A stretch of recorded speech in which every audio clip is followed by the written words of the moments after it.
Chers compatriotes, nous sommes dans une situation de blocage et d'affrontement dont chacune et chacun va finir par pâtir. Il faut en sortir d'urgence. Je veux vous parler les yeux dans les yeux. Je ne retirerai pas le plan de réforme et de sauvegarde de la sécurité sociale parce que ce serait une erreur, et je dirais même une faute, que de le faire. C'est vrai qu'il était droit dans ses bottes. Il refusait obstinément de retirer son plan de réforme de la sécurité sociale, le plan Juppé, alors que la France était paralysée par la plus grande grève du secteur public depuis 1968.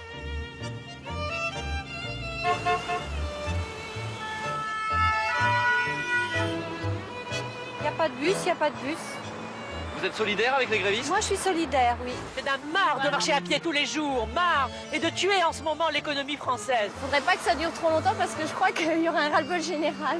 Si vous avez vécu la grande grève de 1995, vous en gardez sans doute un souvenir personnel. Peut-être faisiez-vous partie de ces franciliens qui continuaient par un froid sibérien à vous rendre coûte que coûte au boulot. Peut-être avez-vous rencontré l'âme sœur en faisant du stop. Peut-être faisiez-vous partie de ces grévistes frigorifiés, mais déterminés comme jamais à faire plier Juppé.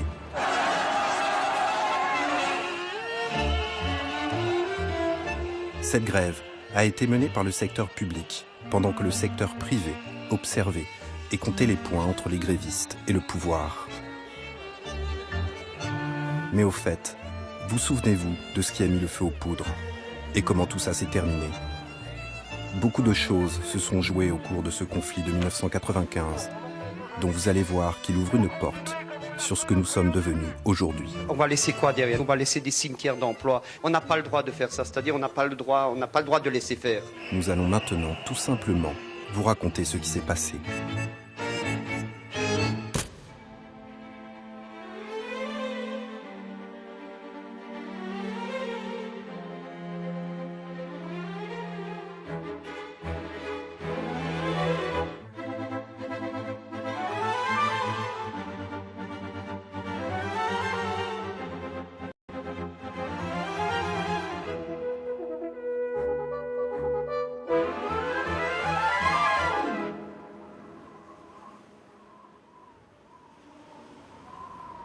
Réussir une belle explosion sociale, c'est une question de méthode.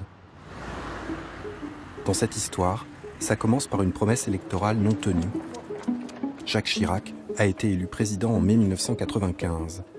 Et ça, souvenez-vous, c'était pendant sa campagne. Et une société plus juste, c'est tout simplement une société qui s'efforce de réduire la fracture sociale qui aujourd'hui se creuse. Et alors que 6 mois après l'élection, les Français attendent toujours qu'ils réduisent la fracture sociale, le président va justement leur annoncer l'inverse. Bonsoir à tous, Monsieur le Président, bonsoir. Bonsoir. Son revirement, c'était, au lieu d'augmenter le niveau de vie, comme je vous l'ai promis pendant la campagne, on va réduire les déficits, ce qui veut dire aussi, au mieux, plafonner votre niveau de vie et au pire, le réduire pour une partie importante de la population. C'est un effort global de la nation pour réduire des déficits qu'on a laissé se développer. On peut se dire qu'en 2 ans, on y arrive. Il faudra bien que nous soyons arrivés à cet équilibre dans 2 ans, ne serait-ce que pour entrer dans la monnaie unique européenne, conformément aux engagements que nous avons pris. Voilà donc le problème. La France doit se conformer aux critères de Maastricht pour entrer dans l'euro. Est-ce qu'en même temps, on peut réduire la fracture sociale ? Oui. Alors ça veut dire qu'il faut faire des choix et choisir des priorités, ou bien on peut tout mener de front? Non, on ne peut pas tout mener de front. Il faut faire des choix. Il y a eu un premier tournant, c'était ce qu'on a pu appeler un tournant de la rigueur au mois d'octobre 1995, où le gouvernement, face aux engagements européens, décide de durcir sa politique économique et sociale. Mais pour autant, on savait qu'il y avait quelque chose dans les tuyaux concernant la sécurité sociale, mais on n'était pas vraiment informé de ce qui allait se faire. Les déficits publics, c'est quoi? Ce sont les déficits de l'État, assez faciles à contenir, ou en tout cas sous contrôle. Et puis, ce sont les déficits sociaux. Et au cœur des déficits sociaux, il y a d'abord le déficit de l'assurance maladie. c'est une ambition d'être un peuple en bonne santé. Il s'agit de savoir si nous préférons les jardins au cimetière, si nous voulons des enfants beaux et forts. Les critères de Maastricht concernent donc aussi cette dame née à la Libération et qui fête ses 50 ans en 1995. La sécurité sociale, dont il faut réduire le déficit abyssal, et particulièrement celui de l'assurance maladie. Reboucher de façon rapide et si possible durable le célèbre trou de la Sécu pour intégrer la monnaie unique. Voici donc l'objectif de ce qu'on va bientôt appeler le plan Juppé. Le changement de politique a fait au moins un heureux. Voici 6 mois que son gouvernement patauge dans l'incohérence, faute de direction. Mais désormais, Alain Juppé peut enfin s'attaquer aux vraies réformes. Alain Juppé, qui était jeune, d'abord avait envie de démontrer qui il était.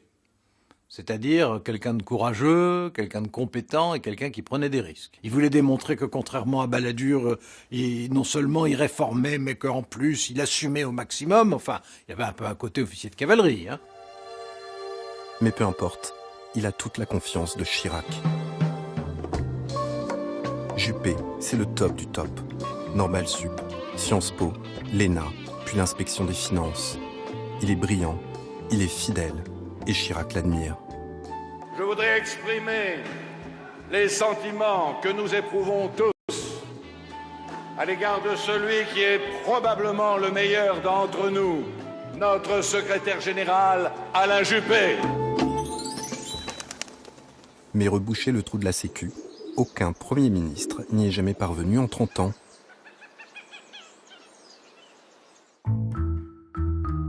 Et il doit le faire en 2 ans.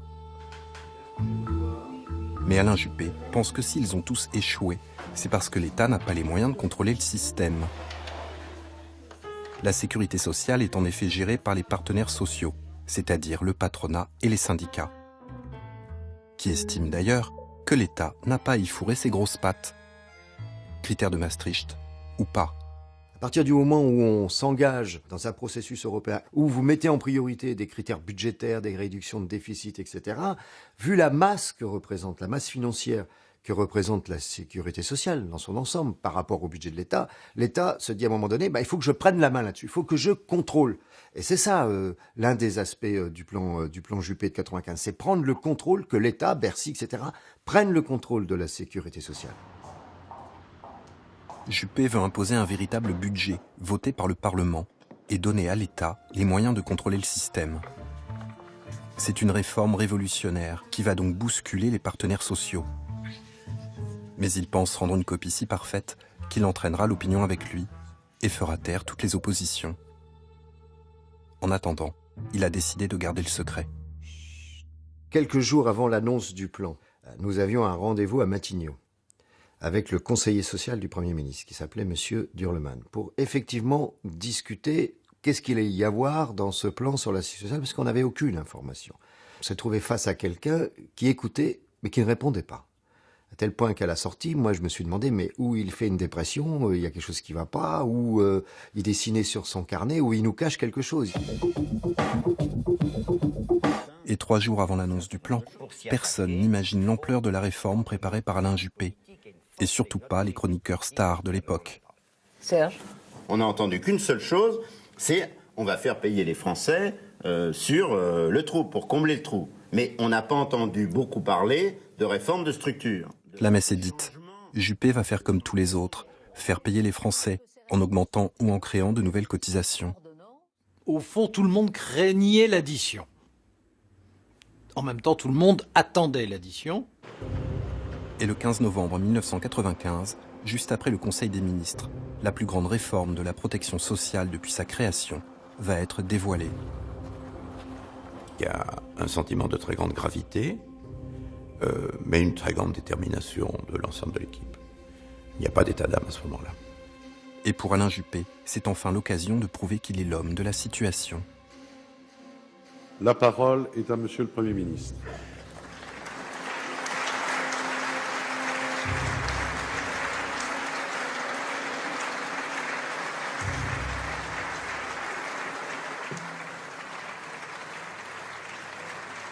Le gouvernement ne se contentera pas d'un nouveau replâtrage de la sécurité sociale, Il veut une réforme faite pour durer. Il y a quand même 250 milliards de francs à rembourser. L'addition est lourde. Mais avec la promesse que les dérives ne se reproduiront plus grâce au plan Juppé. Donc il y avait dans cette réforme, certes, des éléments de maîtrise de dépenses, qui est toujours douloureux, des avantages qui étaient remis en cause, mais il y avait aussi des mesures qui étaient hyper sociales. Nous créerons des unions régionales de caisses d'assurance maladie. Le plan Juppé, ce n'est pas une réforme, mais 50 réformes. Sera créée une caisse d'amortissement de la dette sociale. Les revalorisations tarifaires seront désormais conditionnelles. Les références médicales opposables seront étendues et les différentes branches allégées du poids des charges financières. Un véritable chef-d'œuvre technocratique, totalement hermétique aux non-spécialistes. Le chantier est immense. Mais qui couvre tous les champs de la sécurité sociale. Politique familiale, retraite et bien sûr la priorité absolue, l'assurance maladie. C'est bien simple, il propose de mettre en œuvre tout ce que les experts de droite et de gauche réclament depuis 30 ans. C'est LA copie parfaite. En démocratie, c'est au Parlement qu'il incombe de se prononcer en premier. Et comme prévu, il abat sa carte maîtresse. L'État prend le contrôle du système. Nous allons réussir ce qu'on n'a pas osé entreprendre depuis 30 ans.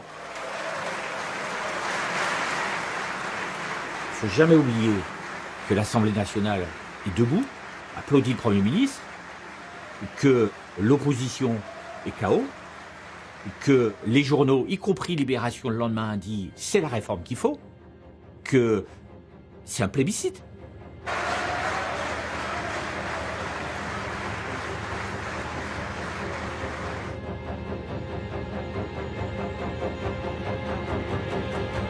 Des commentaires flatteurs sur le moment au lendemain de Michel Rocard ou d'opposants modérés. Et donc, sur le moment, on s'est dit, ça y est, ça va réussir. Il y a toute une partie de la gauche réformiste qui disait, oui, c'est difficile à faire, c'est pas agréable, mais il a raison de le faire.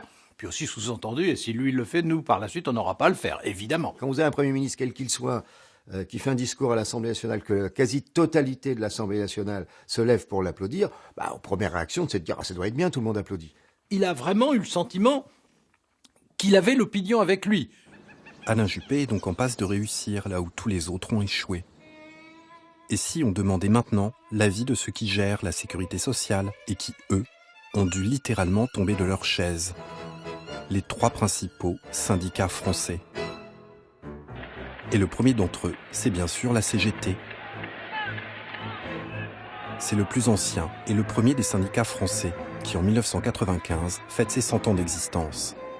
Si les patrons n'ont jamais pu et ne pourront jamais se passer des travailleurs, les travailleurs, eux, peuvent parfaitement se passer des patrons.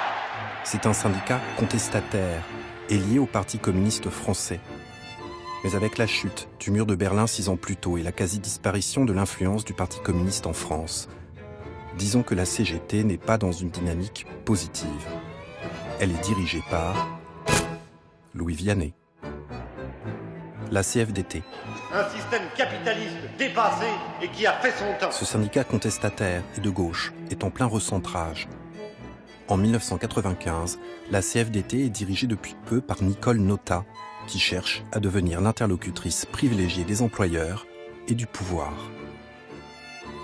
Sauf que la place est déjà prise par Force ouvrière, alias FO. FO, c'est l'anti-CGT, créé à la Libération pour combattre l'influence du syndicat communiste.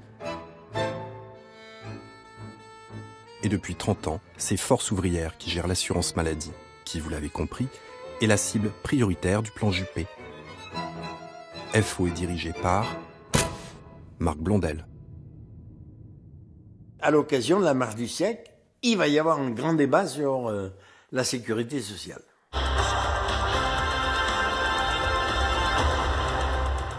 Effectivement, le soir même de l'annonce du plan Juppé, une marche du siècle spéciale et interminable explique l'événement aux Français. 3 heures de direct pour dire que, à 2-3 virgules près, le plan Juppé, c'est très bien. Toutes les organisations sont invitées et on a abordé la question de la sécurité sociale, minuit était passé. ce qui, moi, m'avait mis dans une rage. Je vais commencer par Monsieur Blondel. Monsieur Blondel, que vous suggère ce plan? Traduction. Monsieur Blondel, que pensez-vous du fait que Juppé essaye de vous piquer votre sac? Et j'ai assisté, moi, à la plus grande opération de, comment je vais appeler ça, de rapt, que je connaisse dans l'histoire de la République. Rapt de quoi? Eh bien, tout simplement, en décidant que le Parlement, maintenant, allait donner les orientations de la protection sociale, il rafle 2 milliards 200 millions. L'État prenait la main sur la sécurité sociale pour des raisons qui sont des raisons économiques.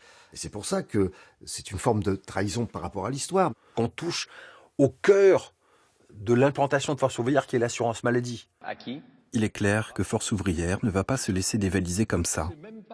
Blondel, il est à la fois très en colère, mortifié, parce qu'il a vraiment... Enfin, moi, il me l'a dit ouvertement, il se considérait comme trahi. Pourquoi? Puis vient le tour de Nicole Notat. Elle est en dérive. Le danger n'est pas devant nous. Il est là.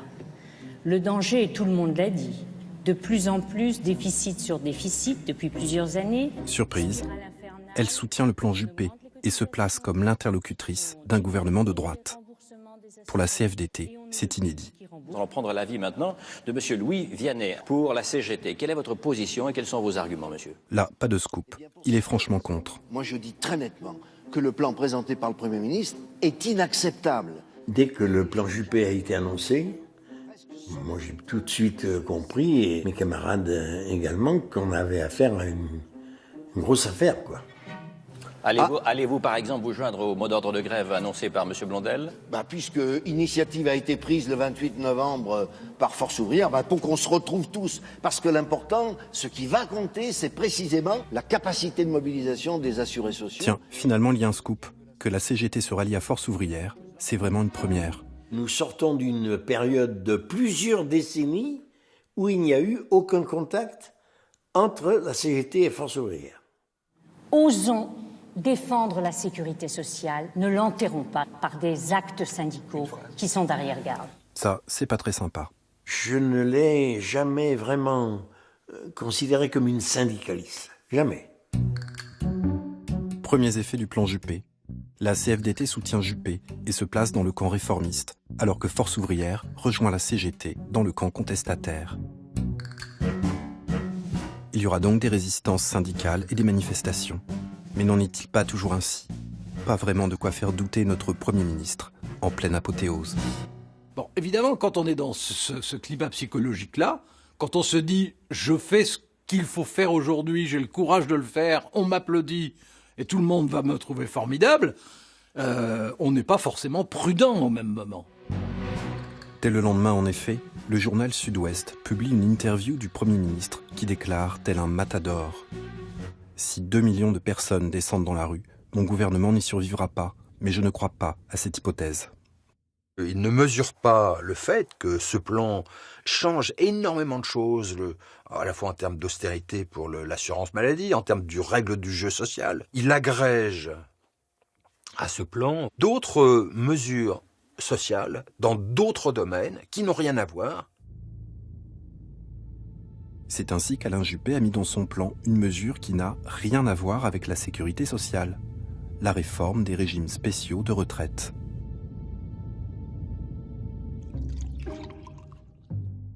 Les régimes spéciaux de retraite. Mazette, qu'est-ce que c'est que ça? Ce sont tout simplement les retraites des salariés du secteur public. Alain Juppé veut faire passer ce régime de 37 ans et demi à 40 ans de cotisation, comme pour les retraites du secteur privé. Mais cette mesure n'est pas du domaine de la sécurité sociale, puisque les régimes spéciaux de retraite relèvent du budget de l'État. Pourtant, il l'a introduite à la dernière minute dans son plan, au risque de retourner tout le secteur public contre lui. Pourquoi a-t-il pris ce risque? Il s'est surestimé.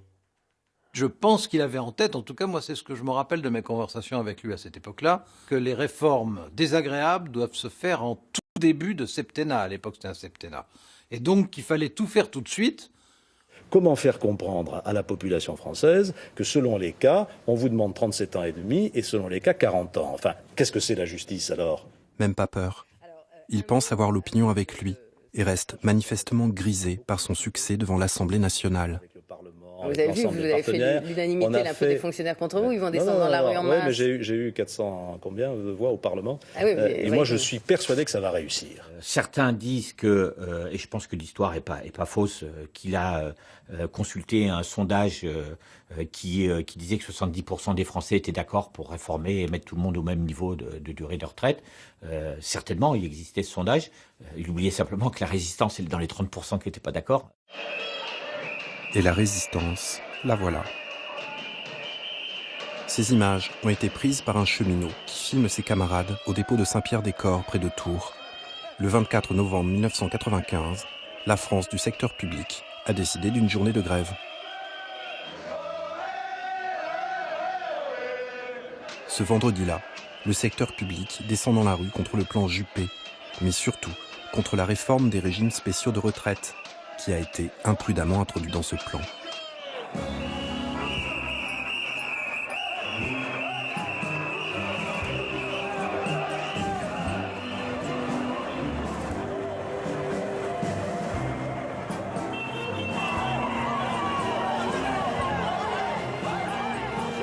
Ce jour-là, on compte 500 000 manifestants dans toute la France.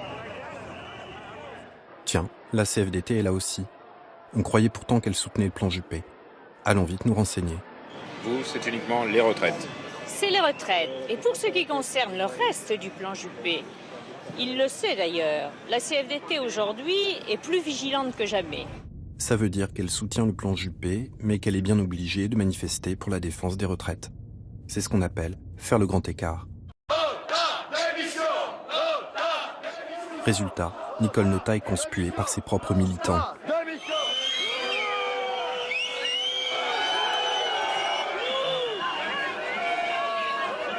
La CFDT s'engage dans une réforme avec un gouvernement de droite, alors qu'une partie des militants dans leur tête sont encore, nous, un syndicaliste, c'est de gauche. Ce qu'on n'attend pas, c'est les violences. C'est les violences. Et surtout que des violences d'adhérence CFDT vis-à-vis de la secrétaire générale, qui plus est une femme. Qui plus est une femme.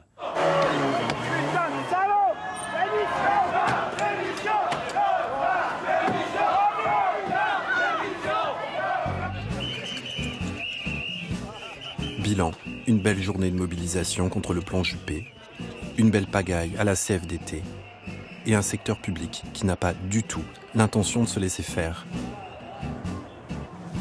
Pourtant, la vraie surprise reste à venir, car c'est encore autre chose qui va tout faire basculer et rendre la situation encore plus explosive et confuse. Quelque chose que personne n'avait anticipé.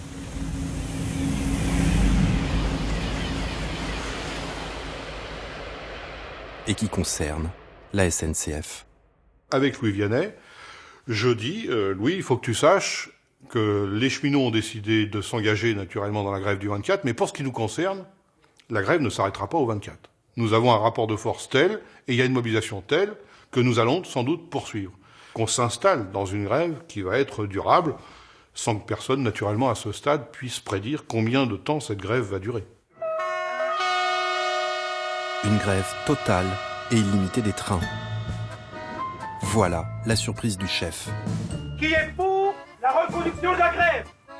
Mes camarades, il faut, comme lors de ce premier jour, il faut continuer comme on l'a fait depuis le début. Comme les autres agents publics, les cheminots sont en lutte contre le plan Juppé parce qu'ils s'attaquent à leur retraite.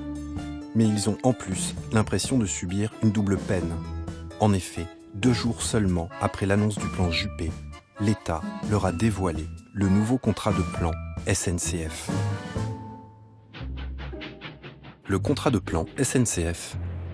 Fichtre. C'est quoi donc? C'est tout simplement le contrat qui fixe les relations entre l'État et l'entreprise publique. Or, le nouveau contrat de plan impose à la SNCF de réduire, elle aussi, ses déficits et exige des économies drastiques. Moins de cheminots, suppression de lignes. Voici le réseau en 1995. Et voici ce que prévoit le nouveau contrat de plan SNCF. La colère extrême des cheminots passe en dessous du radar du gouvernement.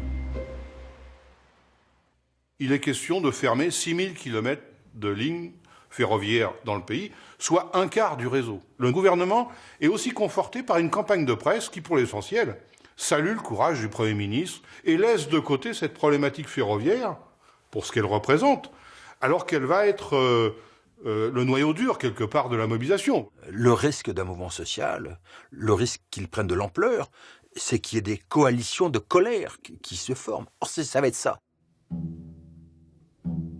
Un plan Juppé de réforme de la sécurité sociale totalement opaque, auquel a été rajoutée une mesure sur les régimes spéciaux de retraite.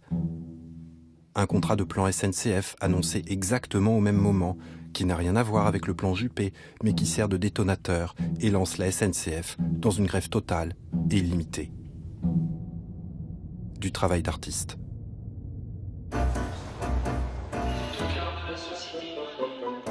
Cette fois, on y est. Le lundi 27 novembre, les usagers découvrent que les trains ne repartiront pas dans la joie et la bonne humeur. Je prône une mini-révolution là, la SNCF, il y en a ras-le-bol, vraiment. Moi je suis dans le privé, je suis dans l'hôtellerie, nous on a droit à rien quoi. Ferme ta gueule et bosse. Je suis obligé de payer un hôtel, on vient d'y aller chez les gens. C'est le ras-le-bol total. J'ai mes enfants qui m'attendent à la maison, je sais pas quoi faire.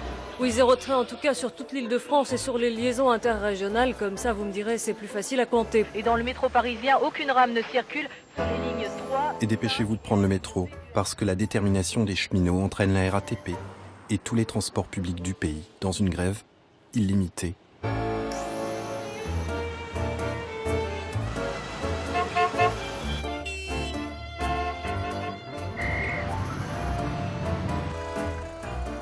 Et puis armez-vous de patience, c'est parti pour 3 semaines.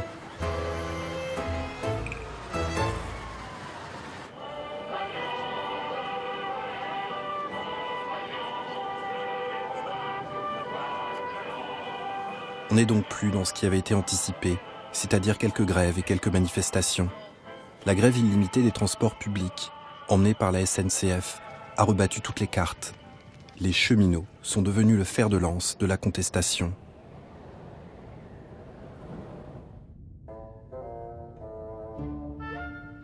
Pour Marc Blondel, cette situation inattendue représente une chance inouïe pour obtenir le retrait du plan Juppé. Son problème, Force ouvrière ne représente pas grand-chose à la SNCF. Les transports publics sont en effet un bastion historique de la CGT. Force ouvrière est très implantée dans l'assurance maladie, a beaucoup de permanents, mais c'est pas ça qui fait forcément beaucoup de manifestants dans la rue. Blondel est bien conscient que si FO est tout seul, ça peut pas aller loin. Et donc, le 28 novembre, Blondel scelle une alliance historique avec son plus vieil ennemi. Mais si nous avons fait, nous, à la CGT, autant d'efforts, justement pour ne pas être seuls, c'est parce que nous sommes, nous aussi, conscients que l'importance de la partie est telle qu'il faut essayer d'établir le rapport de force le plus important possible.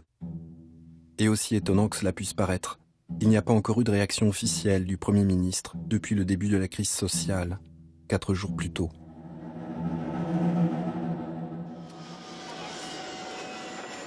Pendant ce temps, Jacques Chirac arrive au Bénin pour le sommet de la francophonie, d'où il envoie un message aux Français.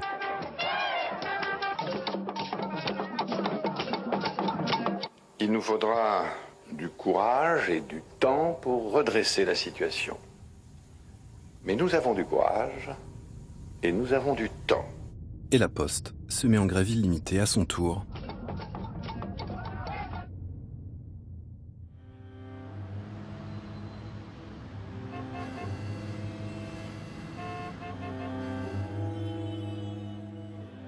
Plus de trains, plus de transports en commun et maintenant plus de courrier. Il serait peut-être temps de réagir, ou au moins de faire un signe. Il y a en plus le tempérament de Juppé qui joue l'aspect très inspecteur des finances, quoi, très sûr de lui. L'image, tu lui colleras à la peau, un peu d'arrogance, loin du pays. Ce plan est juste. Il répartit les efforts de manière équitable et il ne touche pas les 5 millions de Français les plus modestes. On a un Premier ministre qui est le plus doué de sa génération, et présenté comme tel par le président de la République, qui refuse de comprendre que sa copie n'est pas la meilleure. Et qui ne comprend pas, alors qu'il a fait 0 faute, qu'on lui dise que non, faut qu'il la revoie. L'heure des vraies réformes a sonné pour la France. Et les vraies réformes, ça ne se discute pas. L'objectif, c'était de faire adopter un paquet. Non pas avec l'idée je mets tout et puis je ferai des concessions. C'était de montrer qu'il y avait un paquet d'ensemble. Acceptons-nous la facilité, donc le déclin, ou voulons-nous faire de la France un pays sérieux et heureux qui ose faire face aux réalités de son temps? Je fais confiance au gouvernement pour poursuivre cette politique, tout simplement parce qu'il n'y en a pas d'autre. Pendant ce temps, le mouvement gagne en puissance. Ce mouvement de 1995 est un gigantesque bras de fer entre tout le secteur public et Alain Juppé.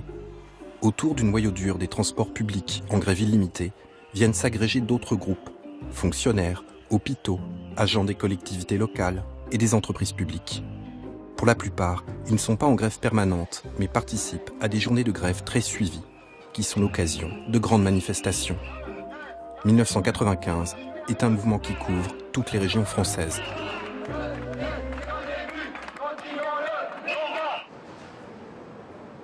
Après 8 jours de grève, les délégués des cheminots sont enfin reçus au ministère des Transports. Le ministre, Bernard Pons, va les écouter, mais ne lâchera pas un pouce de terrain, ni sur les régimes spéciaux de retraite, ni sur le contrat de plan SNCF.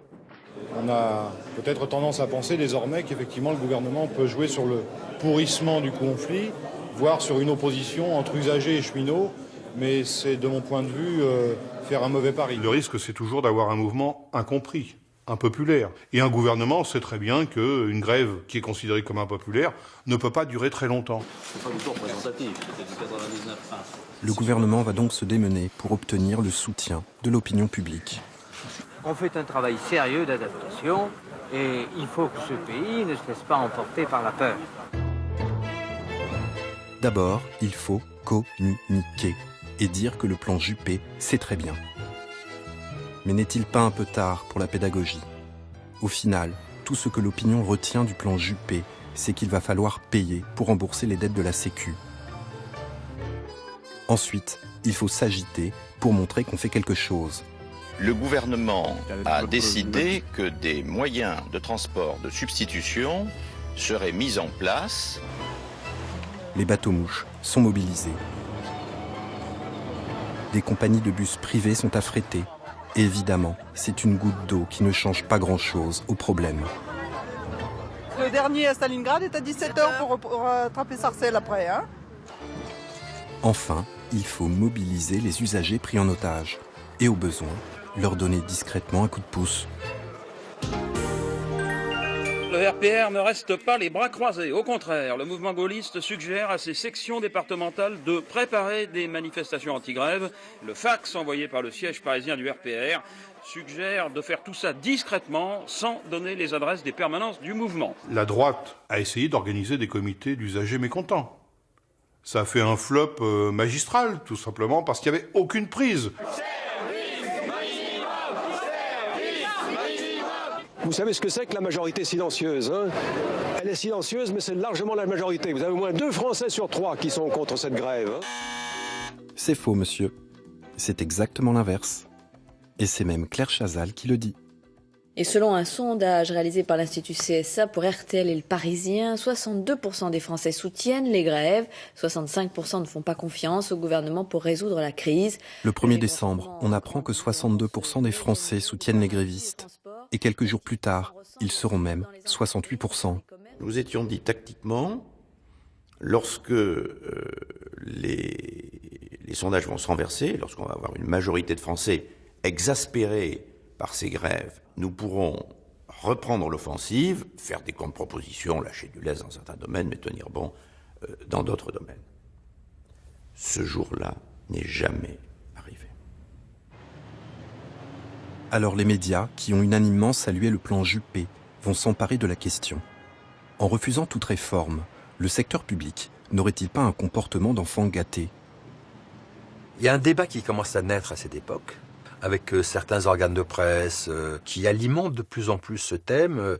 Les privilégiés sont ceux qui ont un travail contre ceux qui n'en ont pas. Ce sont ceux qui ont des emplois sous statut contre ceux qui ont des emplois précarisés. Madame, monsieur, bonsoir. La France en direct ce soir, édition spéciale. Pourquoi ça bloque ? Et le 2 décembre, l'émission La France en direct tente de décrypter l'événement en donnant la parole aux piquets de grève auxquels réagissent des invités en studio. Diverses opinions vont s'exprimer, mais évidemment, certains vont s'en prendre directement au statut privilégié des grévistes. Eh bien, je dis qu'il n'y a plus de service public. Alors qu'on ne me parle pas de service public. La notion de garantie de l'emploi doit être liée à une obligation de service public. Si vous ne rendez plus le service public, à ce moment-là, il n'y a aucune raison d'avoir une certitude de l'emploi. Il y a quelque chose qui m'a frappé depuis le début. Mais ce qui était au départ une simple émission de décryptage va se transformer en face-à-face entre deux mondes. Celui des élites d'un côté et celui des grévistes sous-payés et frigorifiés de l'autre. Il n'y a que des précaires, c'est ça l'avenir de nos enfants. Nous sommes des pères de famille, nous sommes des consommateurs, nous sommes des travailleurs aussi, quoi. Donc toutes les angoisses, c'est-à-dire on a plein d'angoisses, quoi, qu'on n'arrive pas à bien exprimer. À exprimer. Mais ce sont des angoisses que vous avez par rapport à l'avenir et par rapport à vos enfants et pas tellement par rapport à votre travail à vous. Mais si, par rapport à notre travail, évidemment par rapport à notre travail aussi. Il fallait trouver l'argumentaire et pourquoi on fait grève, pourquoi qu'on n'est pas des privilégiés, puisqu'on travaille de nuit, on fait 11 heures par nuit, on travaille les week-ends, on est... je veux dire, c'est tout ça qu'on a exprimé, quoi, hein, surtout pour dire à tous les téléspectateurs qu'on est, comme vous disiez, on n'est pas des privilégiés, quoi. Hein. Donc nous on s'en sortira toujours, mais bon, ceux qui vont venir. Que vont devenir les jeunes. Comment est-ce que vous ressentez le fait que quelquefois des gens puissent vous dire, mais vous quand même, dans la fonction publique, dans les services publics, vous êtes privilégié parce que vous êtes quand même protégé. Je me demande où je suis privilégié. Je gagne 8500 balles par mois, j'ai 24 ans de... 8500 francs, c'est-à-dire moins de 1300 €. Je vois pas du tout ce que je... Monsieur, on va essayer de répondre à ce que vous venez d'exprimer. Et ce qui saute littéralement aux yeux des téléspectateurs, c'est que les grévistes sont des gens simples, angoissés pour eux-mêmes et pour leurs gosses. Des gens auxquels beaucoup de Français peuvent s'identifier. Ça dit quelque chose du pays. Il y a les sachants et il y a le peuple. Au sommet, il y a des hauts fonctionnaires, il y a des politiques qui savent ce qui est bon pour le pays, même si le pays, lui, ne le sait pas. On va laisser quoi derrière nous? On va laisser des cimetières d'emploi. On n'a pas le droit de faire ça, c'est-à-dire on n'a pas le droit de laisser faire. Le conflit de 95 est l'un des premiers conflits sociaux qui montre ce divorce-là.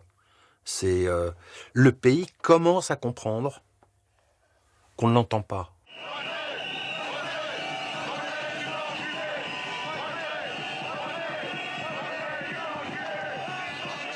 Quel étrange conflit. Il a tout pour être impopulaire, et pourtant, 2 Français sur 3 soutiennent les grévistes. Et la mobilisation ne faiblit pas.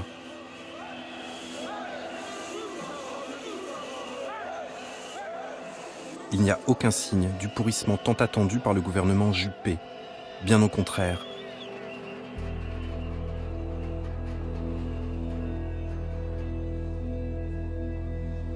C'est désormais le transport aérien qui est à son tour affecté. Au 11e jour de grève, tout le monde s'est organisé pour tenir. Il règne une étrange ambiance dans le pays, comme si la vie normale était entre parenthèses pour une durée indéterminée. Alors on se démerde, on s'entraide, on se parle. Je pense que pour elle, c'est plus sécurisant. Vous avez l'impression de la protéger, en somme. Bah, puis moi, ça m'aide. On prend plus facilement une femme qu'un homme. Vous avez l'intention de vous revoir après? Bah, on verra. Si 2 Français sur 3 soutiennent les grévistes, c'est sans doute à cause de l'abandon des promesses du candidat Chirac concernant la fracture sociale. Le peuple s'est vengé du fait que Chirac ait menti pendant la campagne présidentielle. Où est caché son véritable dessein? Mais il y a aussi autre chose. Le sentiment que derrière cette lutte contre le plan Juppé, c'est tout un monde qui est en train de basculer. Libéralisme triomphant, mondialisation, orthodoxie budgétaire. Le pays est en train de subir de profondes mutations. avec leur lot de conséquences sociales. 95, c'est un point de bascule. Les inégalités se creusent et prennent des formes nouvelles. En France, dans ce capitalisme-là, le travail ne protège pas de la pauvreté. Apparaissent ce qu'on appelle aux États-Unis des working poors, des travailleurs pauvres. Si le travail ne protège plus, le diplôme non plus. 1995, c'est aussi le moment où on découvre le chômage des cadres, qui avant n'existait pas. Précarisation, creusement des inégalités, exactement l'inverse de ce que l'on a toujours voulu depuis la libération. Le conflit autour du plan Juppé cristallise toute une colère, celle d'une majorité de Français contre l'avenir qu'on leur impose. Et c'est cela qui explique que les grévistes soient à ce point soutenus. Ce phénomène inattendu, on lui donne même un nom à l'époque. Les Français faisaient grève par procuration. Ceux des salariés nombreux du secteur public qui faisaient grève, en réalité faisaient grève au nom de toute la population. Et c'est ça qui a fait basculer les choses. Depuis mercredi, nous nous sommes adressés à la population. Et à ce jour, nous avons récolté la somme de 8 000 francs.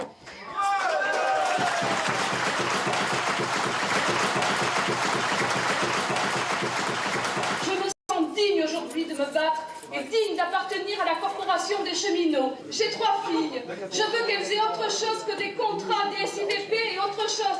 Il y en a une qui a 5 ans. Elle ne me voit pas le matin parce que je suis là au piquet de grève. Mais ça fait rien, on va se battre. Et avec mon mari, je me bats pour mes gosses, pour les 5 millions d'exclus qui, eux, ne peuvent plus s'exprimer. On va gagner!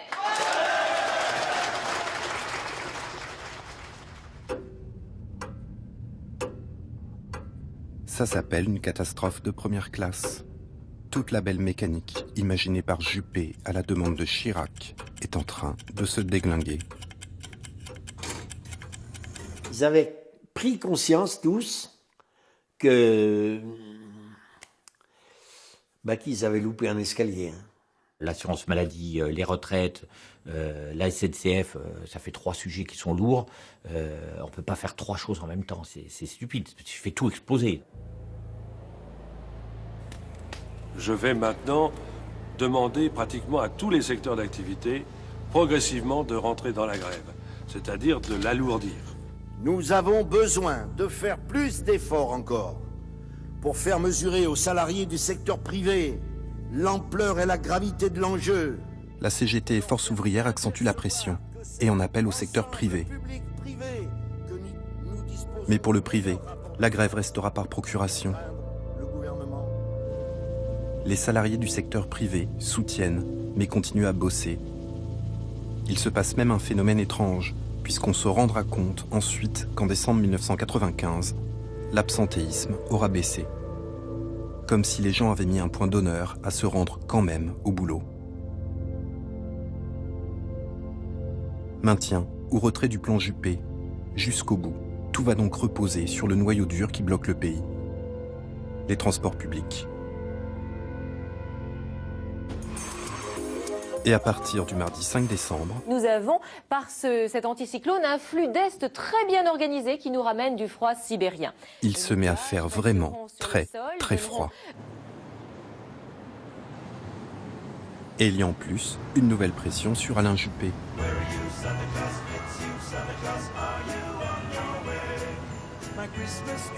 Marcher dans le froid, refaire le monde et plus si affinité en autostop, c'est une parenthèse acceptable.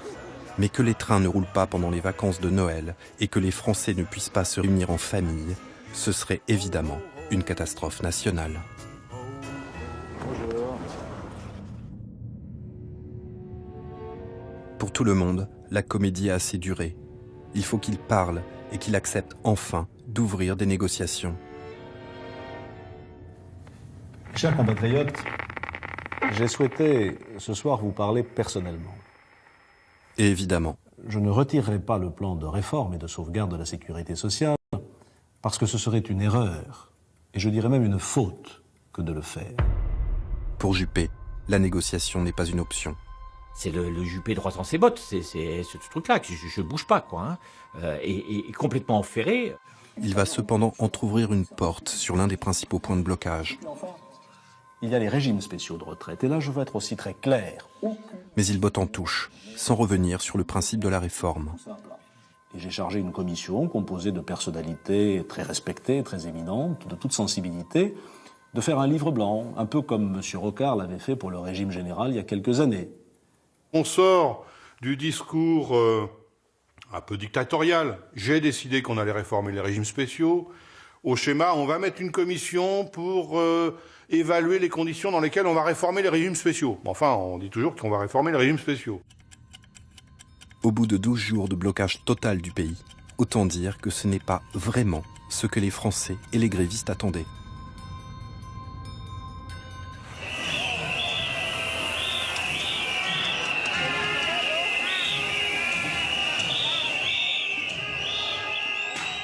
Et maintenant, ce n'est plus seulement le retrait du plan Juppé qui est exigé.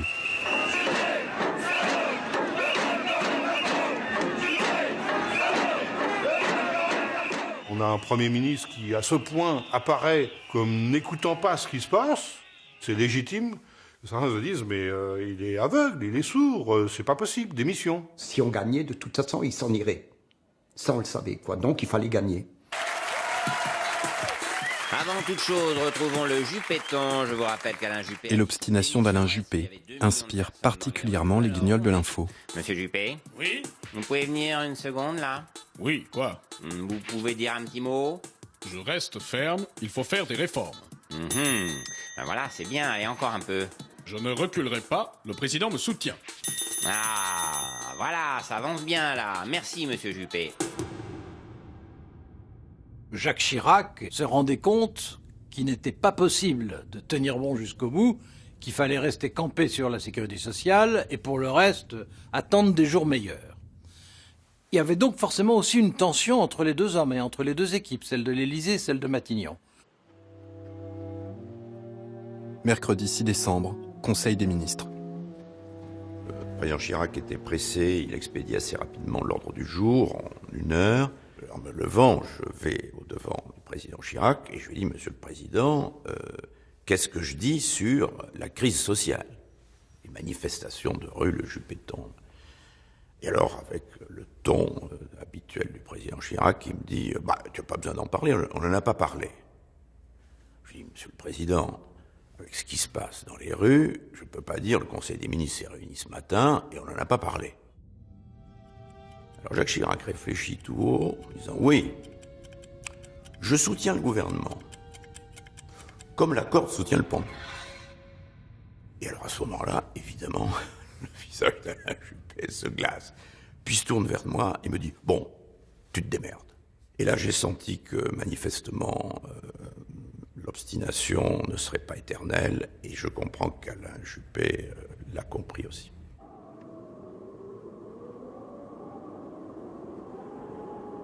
Et au 13e jour de grève, le blocage des trains de marchandises commence à désorganiser sérieusement l'économie.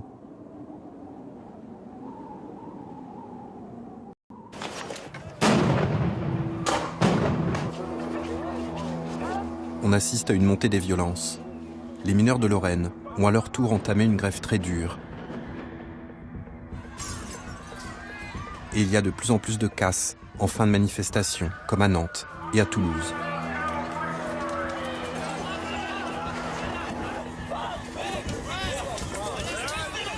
Le président Chirac craint un dérapage et une perte de contrôle.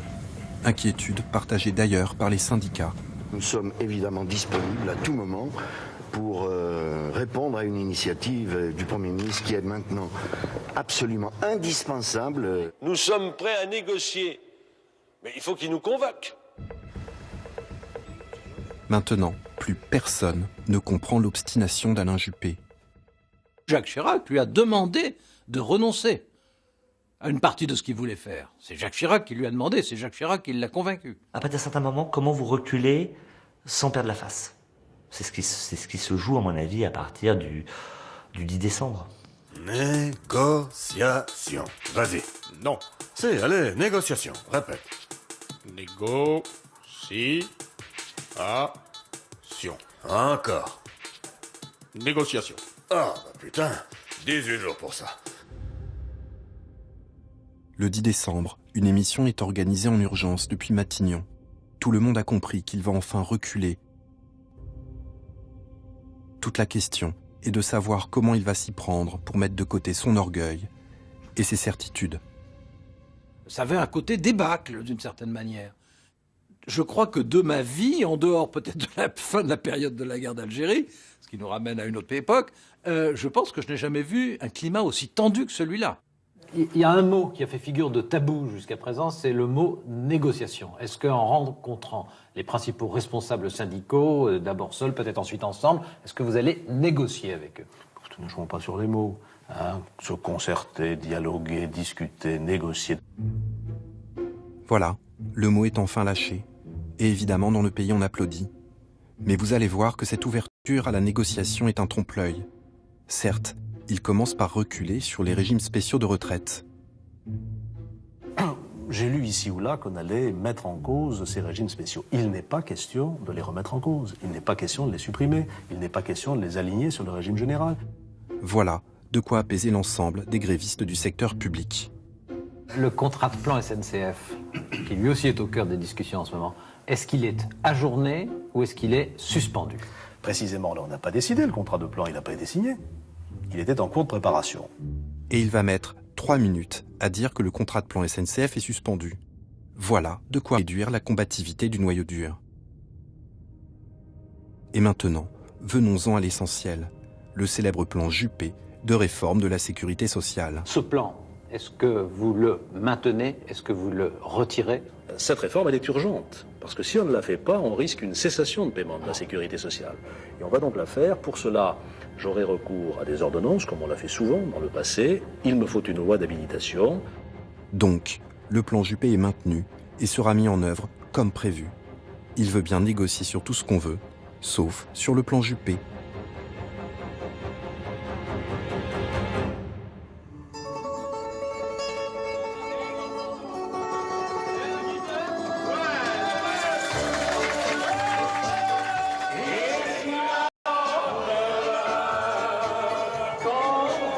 Sur le moment, le sentiment de victoire est manifeste. L'ensemble du secteur public a sauvegardé ses retraites et les cheminots ont obtenu en plus le gel du contrat de plan SNCF. Mais l'objectif du Premier ministre est de parvenir à débloquer le pays sans retirer le plan Juppé. Et les grévistes ne sont pas dupes et restent décidés à aller jusqu'au bout. Trop facile ça. Non, c'est nous qui marrons. En plus, les mecs, t'as vu, est-ce que vous êtes prêts à négocier? Nous, on était là tranquille, en train de travailler, il y a un mec qui est venu nous faire chier. Maintenant, on nous demande si on veut négocier. Non, mais ça va pas. La grève continue. Ils en sont sûrs. C'est la dernière ligne droite avant que Juppé ne cède complètement. Mais vous en saurez plus à la sortie. Le 11 décembre, Louis Vianney se rend à Matignon, persuadé que Juppé va retirer son plan, en échange du déblocage du pays. Ça a été très tendu. Très tendu. La tonalité de ce qu'il nous a dit, c'était en gros, bon, de toute façon, je céderai pas. Donc, vous êtes cuit. Votre intérêt, vous, c'est d'arrêter le mouvement. Alors, moi, j'ai été sidéré. Manifestement, Vianney ne s'attendait pas à ça.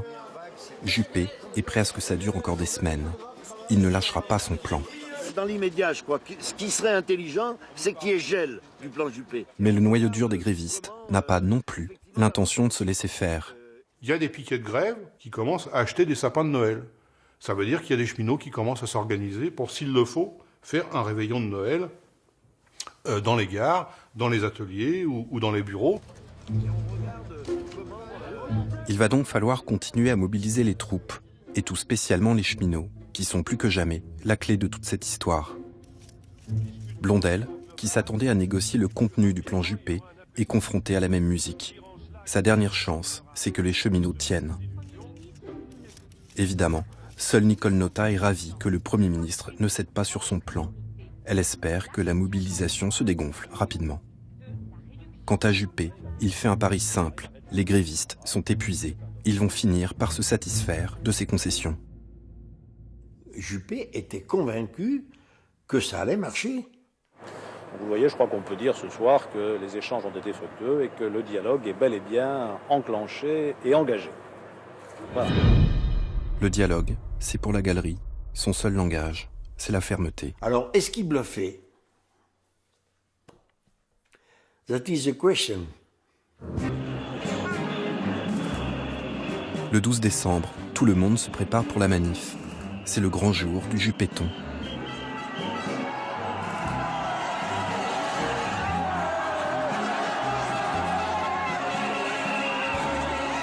Ce jour-là, 2 millions de manifestants défilent dans toute la France.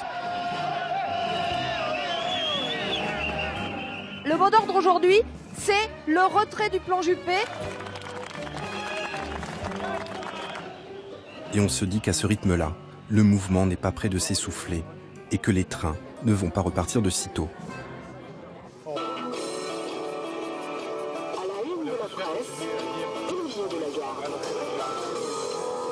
Mercredi 13 décembre, 21e jour de grève. L'Assemblée générale est-elle pour la reprise du travail? Y a-t-il... Alors, les camarades qui sont pour ont levé la main. Y a-t-il des camarades qui sont contre?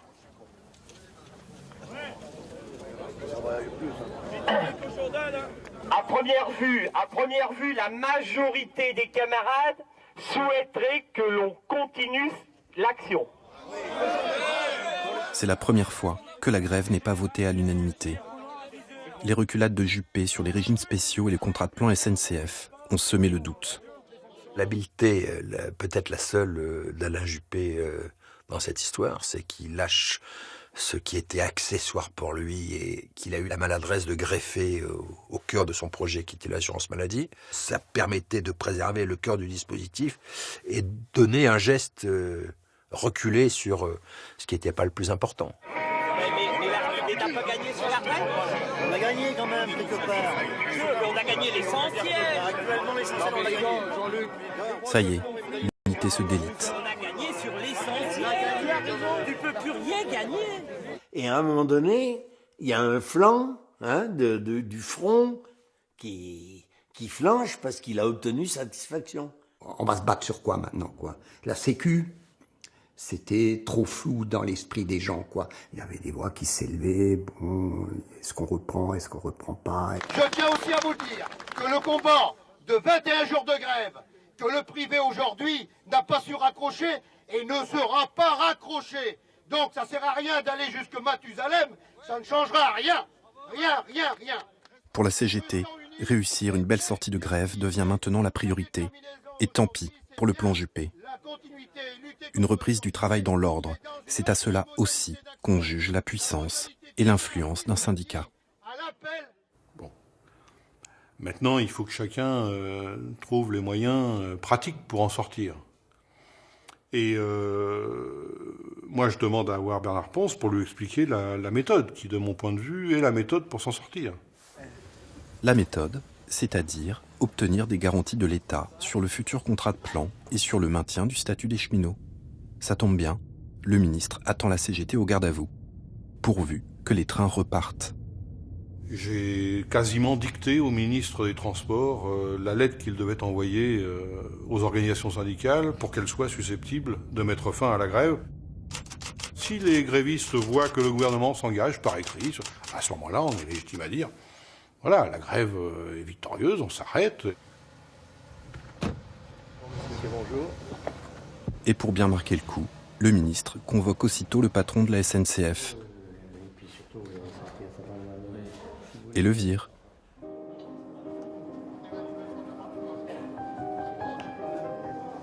Les cheminots reprennent le travail dans l'ordre à partir du 14 décembre.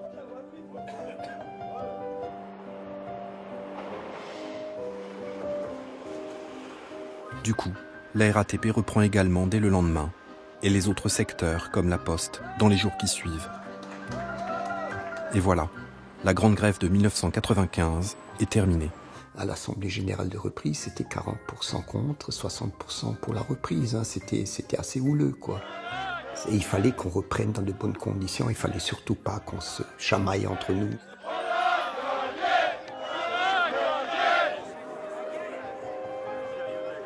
Le 21 décembre, Alain Juppé organise un sommet social, histoire de tourner la page. La CGT tire bien son épingle du jeu. Elle peut faire valoir une belle victoire syndicale auprès de ses troupes. Mais comme le plan Juppé est maintenu, c'est une catastrophe pour Force ouvrière. C'est comme la mère qui se retire. Et Blondel se retrouve seul. Il perd la présidence de l'assurance maladie, donc perd tout le côté réformiste et utile de FO, c'est-à-dire que les alliances qui étaient historiquement patronat, force ouvrière pour gérer l'assurance maladie, deviennent CFDT patronat. Nicole Notat a réussi son pari. La CFDT remplace Force ouvrière à la tête de l'assurance maladie et devient l'interlocuteur privilégié du pouvoir et du patronat. Le plan Juppé sera mis en œuvre au début de l'année 1996 et en 2 ans, les comptes de l'assurance maladie sont rétablis, ce qui contribue à qualifier la France pour la monnaie unique en 1997. Alain Juppé a gagné son pari, mais à quel prix ?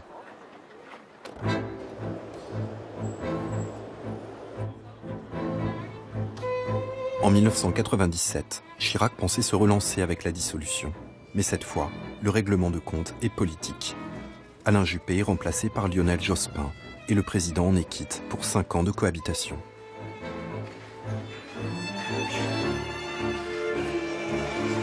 La réforme des régimes spéciaux de retraite sera finalement imposée en 2003, sans que les grévistes ne parviennent à rééditer leur exploit de 1995.